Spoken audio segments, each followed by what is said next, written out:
چاند میری زمین پھول میرا وطن، چاند میری زمین پھول میرا وطن، میرے کھیتوں کی مٹی میں لالے یمن، چاند میری زمین پھول میرا وطن، چاند میری زمین پھول میرا وطن، میرے فوجی جوان جرأتوں کے نشان، میرے فوجی جوان جرأتوں کے نشان، میرے اہل قلم عظمتوں کی زبان، میرے محنت کشوں کے سنہرے بدن، میرے محنت کشوں کے سنہرے بدن، چاند میری زمین پھول میرا وطن، چاند میری زمین پھول میرا وطن، میری سرحد پہ پہرا ہے ایمان کا، میری سرحد پہ پہرا ہے ایمان کا، میرے شہروں پہ سایہ ہے قرآن کا، میرا ایک ایک سپاہی ہے خیبر شکن، میرا ایک ایک سپاہی ہے خیبر شکن، چاند میری زمین پھول میرا وطن، چاند میری زمین پھول میرا وطن، میرے کھیتوں کی مٹی میں لالے یمن، چاند میری زمین پھول میرا وطن۔ آج یوم آزادی کے حوالے سے الحمدللہ ہم یہاں موجود ہیں اور بہت ہی اچھی آواز میں، احسن طریقے سے، بہت محبت بھرے انداز میں اکبر بھائی اپنے آواز سے ہمارے ایمان کو، ہمارے جذبے کو مزید تازہ کر رہے تھے۔ اکبر بھائی کیسے، خیریت سے ہیں آپ؟ طبیعت ٹھیک ہے آپ؟ الحمدللہ۔ یوم آزادی کے حوالے سے آج آپ کیا کہنا چاہیں گے؟ بس یوم آزادی کے حوالے سے تو میں یہی کہ ہمارا جو ملک ہے پاکستان، یہ اسلامی نظریے سے قائم کیا گیا ہے، تو سوال آپ سے یہ پوچھنا تھا کہ اسلامی نظریے سے تو پاکستان بنایا گیا، حضرت ابوبکر صدیق رضی اللہ تعالیٰ عنہ، عمر فاروق رضی اللہ تعالیٰ عنہ، عثمان غنی، مولا علی مشکل کشا اور تمام صحابہ نے بھی سیاست کی اور اسلامی حوالے سے، تو اس اسلامی ریاست جو پاکستان جس حوالے سے بنایا گیا اور ان کی جو سیاست تھی، اس میں اور اس میں کیا فرق ہے؟ جی اکبر بھائی، یہ سمجھنے کی بہت زیادہ ہمیں ضرورت ہے ہماری قوم کو، اور آپ سب بہترین آپ نے سوال کیا، ایک اچھا پلیٹ فارم بھی میسر ہے ہمیں، اور میری یہ بات اور آپ کا یہ سوال لوگوں تک ضرور پہنچے گا کہ ہمارا جو ملک ہے یہ پاکستان، یہ اسلامی نظریات کی بنیاد پر ہی حاصل کیا گیا ہے۔ اچھا، بعض لوگ اس کو ریاست مدینہ کا ٹائٹل دے کر یا اسلامی ریاست کا ٹائٹل دے کر لوگوں کو اس سے ہٹانا چاہتے ہیں، جبکہ در حقیقت یہ اسلامی ریاست ہی ہے، اور جو کہ ریاست مدینہ کا یوں کہہ لیں کہ ایک خلاصہ ہے، کیونکہ ریاست مدینہ بھی اسلام کے نام پہ بنی تھی، اور یہ ملک پاکستان بھی اسلام کے نام پہ بنا ہے۔ تو یہ اسلامی نظریے پر حاصل کیا گیا ایک اسلامی سلطنت، اسلامی مملکت اور اسلامی ریاست ہے۔ لیکن فرق یہاں پر اتنا ہے کہ وہ ریاستیں جو مدینہ تھی، اس میں جو حکمران تھے وہ اللہ اور اس کے رسول کی پیروی کرنے والے تھے، اور یہاں جو ہمارے حکمران ہیں اور یہاں کی جو عوام ہیں، جب وہاں حکمران اور پلس عوام دونوں اللہ اور اس کے رسول کی پیروی کرنے والے، اور جبکہ یہاں ہمارے یہاں اسلامی نظریات کی بنیاد پر حاصل کیا جو اسلامی ملک ہے، اس کے حکمران بھی اور اس کی عوام بھی اکثریت جو ہے اللہ اور اس کے رسول کی اطاعت سے روگردانی کرتی۔ اور پھر جب ہم بات کرتے ہیں مجموعی طور پر ایک سیاسی نظام کی، تو اس میں ہم یہ دیکھتے ہیں کہ حضرت ابو بکر صدیق کا دور خلافت رہا، حضرت عمر فاروق کا دور خلافت رہا، حضرت عثمان غنی، حضرت علی المرتضیٰ، اس کے بعد امام حسن ہیں، پھر اس کے بعد ملوکیت کا دور شروع ہوا، امیر معاویہ کا دور شروع ہوا، پھر بنو امیہ، بنو عباس کا دور چلتا رہا۔ ان تمام ادوار کے اندر جتنے بھی اسلامی حکمران آئے اور انہوں نے اسلام کی خدمت انجام دی، وہاں ان تمام حکمرانوں، تمام خلفاء کے درمیان ایک بات جو کامن تھی وہ یہ تھی کہ اللہ اور اس کے رسول کی اطاعت کرنی۔ یعنی ابو بکر صدیق رضی اللہ تعالیٰ کا دور خلافت دیکھیں تو آپ نے کوئی مسجد بنائی؟ کوئی مسجد تعمیر نہیں کی۔ فاروق اعظم رضی اللہ تعالیٰ کا دور خلافت آیا، کوئی روڈ بنایا؟ کوئی روڈ نہیں بنا۔ حضرت عثمان غنی رضی اللہ تعالیٰ عنہ کا دور آیا، کوئی اسپتال قائم کیے گئے؟ نہیں قائم کیے گئے۔ حضرت علی المرتضیٰ کا دور آیا تو آپ دیکھ لیں کہ کوئی بھی ایسے فلاحی کام جسے ہم بہت زیادہ زور دیتے ہیں کہ بھئی معاشی لحاظ سے یا فلاحی لحاظ سے، تو ایسے کوئی بھی کام ان خلفاء کے دور میں نہیں ہوئے۔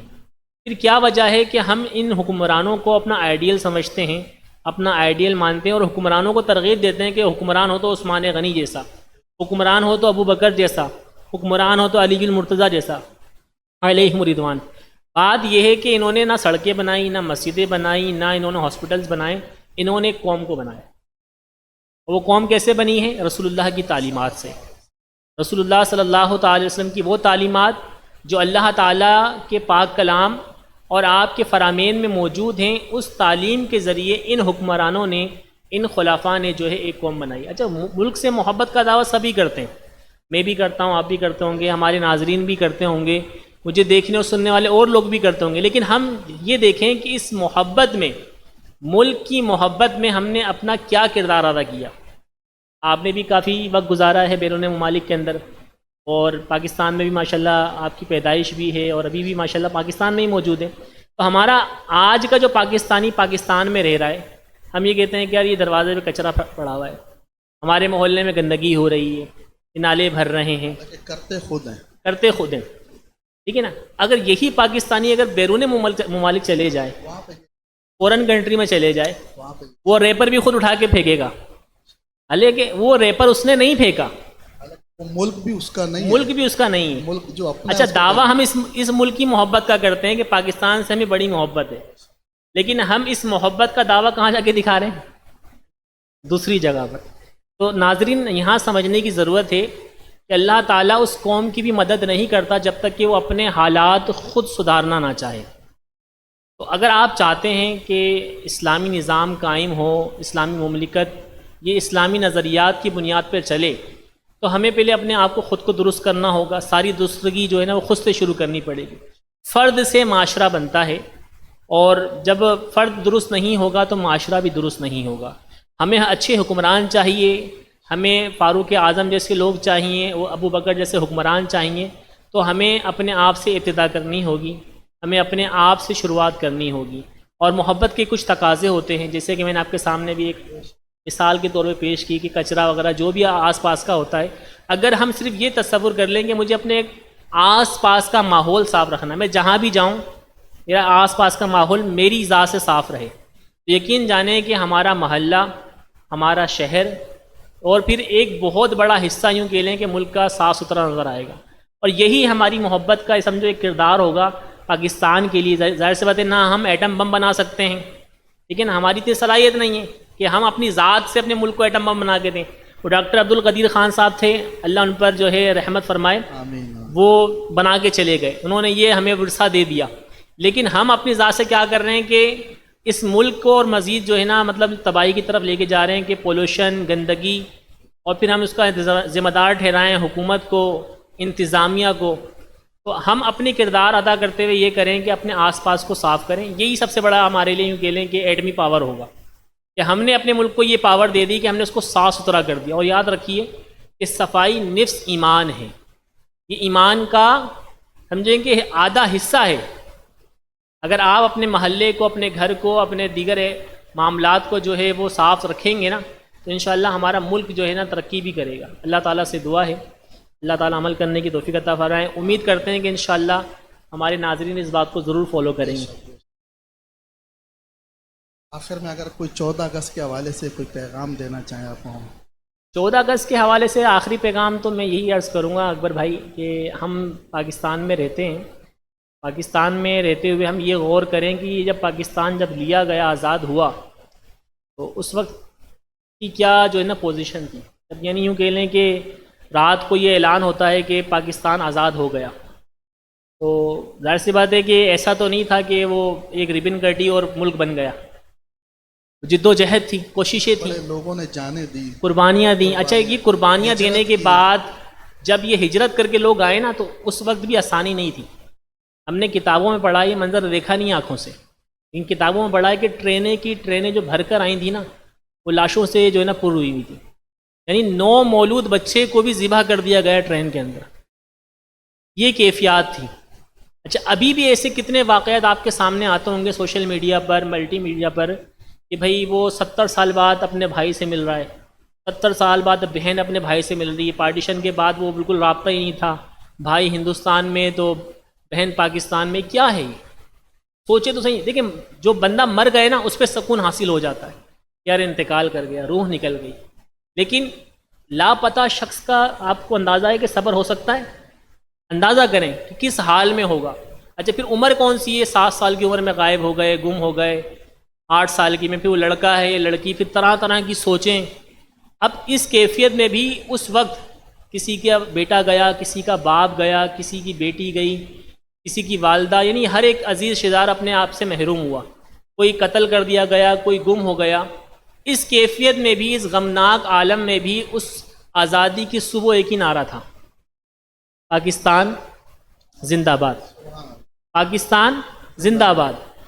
اب ہوتا یہ ہے کہ ہم ان تمام شہداء کی قربانی کو بھلا کر، اور ہمارے ایک ٹرینڈ چل گیا پیں، اور سمجھیں آپ سمجھ جائیں کیا چل رہا ہے، وہ باجا. ہم شہداء کو کیا بتانا چاہتے ہیں کہ ہم ان کی آزادی، ہمیں جو آزادی لے کے دی گئی ہے، ہمیں جو آزادی پہنچائی گئی ہے، ہم ان کا مذاق بنا رہے ہیں. مذاق ہی نا. آپ اگر کوئی تحفہ دیں اور میں بدلے میں آپ کو جو ہے وہی باجا بجا کے دکھا دوں، تو آپ تو بولیں گے مفتی صاحب آپ تو میرا مذاق بنا رہے ہیں. یہ ہماری نسل کر رہی ہے کہ جن کے لیے ملک بنایا گیا، آج وہی ان کا مذاق اڑا رہے ہیں جنہوں نے ملک ہمیں لے کے دیا تھا. تو میں اپنے ناظرین سے یہی عرض کروں گا کہ 14 اگست کے لیے کم از کم آپ کچھ نہیں کر سکتے پورے ملک کے لیے، پورے پاکستان کے لیے، قوم کے لیے، شہداء کے لیے. آپ ایک کام کر لیں کہ آپ نے اس طرح کی خرافات کا حصہ نہیں بننا. آپ نے اس طرح کی کوئی چیز میں بھی جو ہے نا اپنی حصے داری، اپنے کردار کو ادا نہیں کرنا. بس یہ ہے کہ یہ آپ کر لیں تو انشاءاللہ یہ بھی بہت بڑا سال ثواب ہو جائے گا. اور اپنی فوج اور اپنی پولیس کو بھی مضبوط کرنا ہے. اکثر لوگ آپ نے دیکھا ہے ان کے خلاف چاہیے. اپنی پاکستان کی جو فوج ہے، جو ہماری فورسز ہیں، ان کے لیے دعا کرے اللہ تعالیٰ ان کو مزید ترقی عطا فرمائے. کسی بھی ملک کے لیے نا یوں کہہ لیں کہ جو باؤنڈریز ہوتی نا وہ اس کی آرمی ہوتی ہے. اگر ہم اپنے آرمی کو برا بھلا کہیں گے تو اپنی باؤنڈریز کو کمزور کریں گے. اور پھر ظاہر سی بات ہے یہ جو ادارے ہیں یہ ہمارے ملک کے ہی ادارے ہیں. تو اگر ہم ان میں خامیاں نکالیں گے، ان میں نقص نکالیں گے، تو ہمارے ملک کی کمی، ہمارے ملک کے نقائص ہوں گے. بہرحال یہ علل اعلان اس طرح کی چیزیں نہیں ہونی چاہیے. جو کام جس کا ہے اسے کرنے دیں. آپ کا کام یہ ہے کہ ان کو سپورٹ کرنا ہے. عوام کا کام ہے ان کو سپورٹ کرے، تاکہ اگر اس میں کوئی کمی بیشی ہے تو ادارے موجود ہیں تو انشاءاللہ وہ درستگی اس میں کریں گے. اللہ تعالی ہم سب کو عمل کرنے کی توفیق عطا فرمائے. آپ سب کو ناظرین کو میری طرف سے یوم آزادی بہت بہت مبارک ہو. اس پر چمکے سائے تلے ہم ایک ہیں، ہم ایک ہیں. اس پر چمکے سائے تلے ہم ایک ہیں، ہم ایک ہیں. سانجی اپنی خوشیاں،